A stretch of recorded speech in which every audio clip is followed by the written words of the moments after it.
최근 중국 정부는 한 가지 희소식이 있었습니다. 바로 지난해 조선업계에서 중국이 전 세계 최고 수주량을 기록했기 때문입니다. 특히 한국은 2022년과 비교해 수주량이 약 40%가 감소했는데요. 중국 당국은 따라서 자신감을 가졌습니다. 실제 지난해 중국은 2,493만 CGT를 수주해 전 세계 누계 수주량의 60%를 차지했습니다. 한국과의 점유율 격차는 지난 2022년 18%포인트에서 지난해 36%포인트로 벌어졌습니다. 게다가 더욱 좋지 않은 것은 수주량의 구성이 바뀌었다는 점입니다.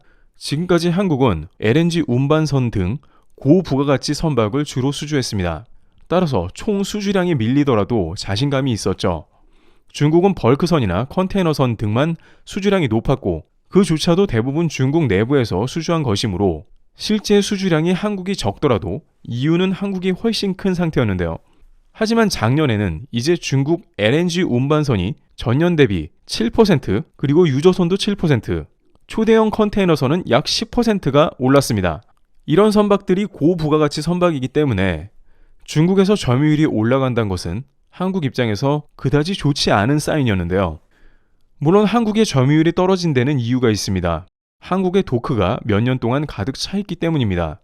따라서 선주들은 한국에는 이제 주문을 할 수 없으니 중국에다 발주를 한 것이고 그 중에 정말 급한 선주들도 있기 때문에 어쩔 수 없이 중국으로 돌아서게 된 국면도 있습니다.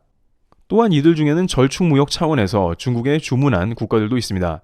프랑스 같은 경우에는 에어버스 약 200여 대를 시진핑 국가 주석에게 마크롱 대통령이 주문을 받았고 이에 대한 보답으로 초대형 컨테이너선 10척을 중국에 발주한 것이죠. 문제는 이렇게 선박 건조량이 늘어나다 보면 중국의 선박 건조 실력이 증가한다는 것입니다. 항상 어떤 산업 분야에서 중국이 들어오기 시작하면 이런 식으로 점유율을 늘려가고 국가 보조금까지 지원되고 거기에 중국은 한국 대비 가성비가 좋습니다. 그렇기 때문에 한국은 도크가 차서 어쩔 수 없는 이 틈을 노려서 중국이 치고 올라오는 것이죠. 물론 중국에 여전히 위험성이 있다는 것은 많은 선주들이 알고 있습니다. 유조선 같은 경우에도 지난해 산둥선 인근 칭다오 바다 남쪽에서 유조선이 폭발해 두 동강이 났다는 것은 유명한 소식입니다. 작년에 중국 유조선 점유율이 7% 늘었다고 하더라도 많은 유조선 선주들은 중국에 유조선이 불안감이 있다는 것을 알고 있는 것이죠. 하지만 중국은 중국 내에서 일어난 사고에 대해서 철저하게 은폐합니다.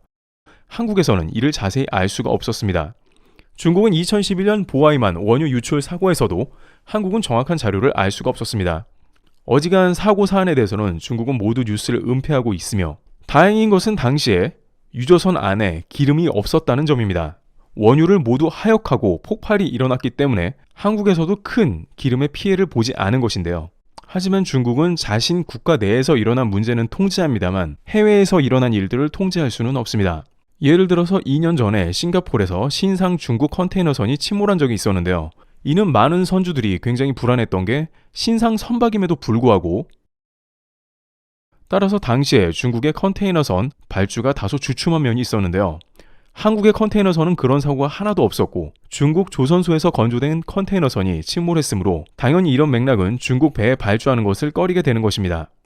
그런데 이번에 호주에서 다시 한번 중국 LNG선이 멈춰서는 사고가 발생한 것입니다. 중국의 LNG선이 멈춰선 것은 2018년에 이어서 두 번째인데요.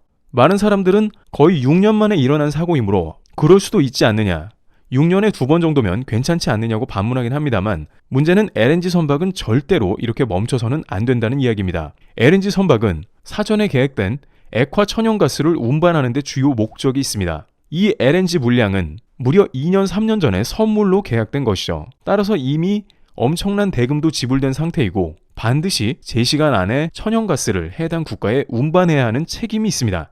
하지만 이렇게 멈춰 서버리면 양측 국가는 물론이고 선박 해운사 모든 면에서 상당한 손해를 발생시키는 것입니다.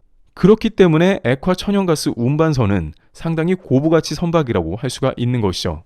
최근 호주 해사안전청에 따르면 중국 후둥 중화조선이 건조한 LNG 운반선인 CESI 칭다오호는 지난 11월에 호주 동부 퀸즐랜드주 글래스톤 인근의 커티스 아일랜드 터미널에서 화물을 적재하던 중 전력 개통 이상으로 움직일 수 없었다는 겁니다. 이 선박은 지난 2017년에 건조돼 아직 10년이 안 된 선박으로 젊은 선박이라고 할 수 있습니다. 그럼에도 불구하고 벌써 고장을 일으켰다는 것은 중국 LNG 선박의 문제를 보여주는데요. LNG를 수출하는 호주 오리진 에너지는 이 사고로 생산을 중단했습니다.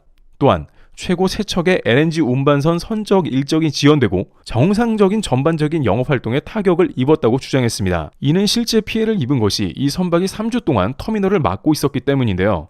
대부분의 중소 터미널에서는 LNG를 접안할 수 있는 시설이 딱 한 군데입니다. 중국 선박이 딱 한 군데를 3주 동안 이상 막고 있었으니까 그 가운데 LNG 선박이 대기하고 누적되고 지연되고 이러면서 결국에는 엄청난 양의 손실이 온 것입니다. 최소 수십억 원, 많게는 수백억 원까지 호주 에너지 회사에 피해를 주었으며 또한 에너지는 국가 간의 신뢰가 있는 문제인데 많은 나라들이 호주에서 LNG 받기를 꺼려할 수도 있다는 것입니다. 왜냐하면 호주가 중국 LNG선을 사용했기 때문에 이런 식으로 된다면 앞으로 호주에 발주하는 것이 좀 더 꺼려진다는 것이죠. 결국 중국 당국은 배를 급파해서 이 배를 다시 중국으로 견인해 가는 것으로 알려졌습니다. 하지만 많은 선주들은 이미 2018년에 동일한 전력 개통 문제로 멈췄던 배가 있었다면서 6년이 지나도 똑같은 문제가 반복된다는 것은 앞으로 중국에서 생산되는 많은 배가 이런 문제를 가지고 있을 것이라고 우려하고 있습니다.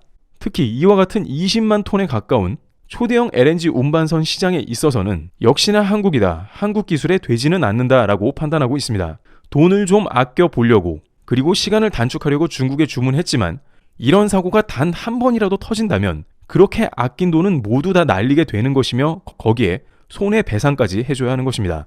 또한 여기서 흥미로운 점은 중국은 한국의 LNG선을 이기려고 일본과 합작했다는 점입니다. 일본 미쓰이라인에서 투자를 받았고 중국의 후동중화가 이를 함께 합작해서 만든 배입니다. 사실상 이번 LNG선은 중국, 일본 합작이라고 할 수 있는데 이들의 타도 한국의 꿈이 다시 멀어졌다고 할 수 있는 상황입니다. 조선업계에서는 역시나 한국이 반사이익을 얻었다면서 이는 중국 배가 신뢰할 수 없다는 것을 다시 심어주었고 호주 당국은 중국 선박에 대해서 6월까지 입항을 금지한 상황입니다. 원래 이런 사고가 있을 때는 입항 금지는 최대 2달 정도로만 묶여있는 것으로 알고 있으나 호주 당국은 무려 6개월간 입항 금지를 시켰습니다. 조선업계에서도 이렇게 길게 입항 금지를 시키는 것은 본 적이 없다면서 이는 호주가 중국에 2번이나 당했기 때문이 아니겠냐는 의견을 내고 있습니다. 똑같은 사고를 또 당하게 되면 엄청난 손해를 보게 되니 6개월은 적어도 이 중국 선박을 다시는 입항시키지 말자 이렇게 결정을 내린 것입니다. 게다가 중국은 이 문제를 해결하려고 적극적으로 임하지도 않았습니다. 호주 당국은 빠르게 이 배를 처리해달라고 요청했으나 중국은 결국 이 배를 처리하는 데까지 3주나 걸렸고 간신히 견인해가는 모습을 늦게 보여줬습니다. 반면 한국은 이러한 문제가 있을 때 기술자들이 급파되고 해당 사안을 빠르게 현지에서 처리하는 것으로 알려졌습니다. 굳이 한국에 오지 않아도 되는 정도로 현지 기술 인원들이 급파되며 다양한 문제에 있어서 굉장히 프로페셔널하게 처리하는 것으로 유명합니다. 많은 이들은 일시적으로 한국이 계속해서 LNG선 수주 등으로 한국의 조선 점유율을 앞서는 모습을 보이는 듯하나 결정적으로 견고한 배를 만드는 데 있어서는 한국의 기술이 여전히 한참 앞서 있다는 평가를 내리고 있습니다. 많은 선주들은 오히려 한국 보고 도크를 늘려달라며 아우성입니다. 이번 사건으로 인해서 오히려 한국의 컨테이너선, LNG 운반선, 유조선 등의 가치가 더 올라갈 것으로 판단되고 있습니다. 하지만 한국 조선업 업계에서도 근본적으로 인력 확보를 해야 하는 등 여러 가지 문제가 있다면서 이런 것을 기회로 삼아 더욱더 한국 조선업이 발전하도록 인프라나 인력 보충이 되어야 한다고 주장하고 있습니다. 트래블TV였습니다. 감사합니다.